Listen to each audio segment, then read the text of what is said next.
स्थानिक पातळीवर निर्भीड व लोकाभिमुख पत्रकारितेची ओळख निर्माण करणाऱ्या नाशिक लोकशाही न्यूज या माध्यम संस्थेच्या यशस्वी वाटचालीला लवकरच 4 वर्षे पूर्ण होणार आहे। या पार्श्वभूमीवर शहरात आनंदाचे व उत्साहाचे वातावरण आहे। नगरसेविका उषाताई हिरामण बेंडकुळी, हिरामण वाळू बेंडकुळी, संकेत हिरामण बेंडकुळे तसेच शरद वाळू बेंडकुळे यांनी या निमित्ताने नाशिक लोकशाही न्यूजला आगाऊ शुभेच्छा दिल्या। गेल्या 4 वर्षात लोकशाही न्यूजने समाजातील विविध प्रश्नांना वाचा फोडत सर्वसामान्यांपर्यंत बातम्या पोहोचवल्या।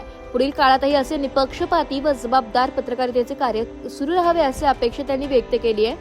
4 वर्षांच्या या प्रवासात नाशिक लोकशाही न्यूजने सामाजिक, राजकीय, सांस्कृतिक घडामोडींवर प्रभावी प्रकाश टाकत वाचकांचा विश्वास जिंकलाय। आगामी वर्धापन दिनानिमित्त विविध उपक्रमांचे आयोजन होण्याची शक्यता असून संस्थेच्या पुढील वाटचालीसाठी सर्वांचं लक्ष लागलंय। नाशिक लोकशाही न्यूजच्या वर्धापन दिनानिमित्त आम्ही प्रभाग 8 आणि बेंडकुळे परिवाराकडून त्यांना शुभेच्छा देतोय।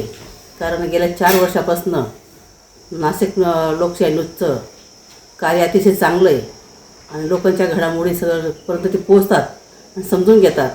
प्रतिसाद त्यांना चांगला मिळतो आहे आणि ते 5व्या वर्षात प्रदान करतात। तर त्यांना आमच्या बेंडकुळे परिवाराकडून खूप खूप शुभेच्छा। धन्यवाद। ब्युरो रिपोर्ट, नाशिक लोकशाही न्यूज, नाशिक।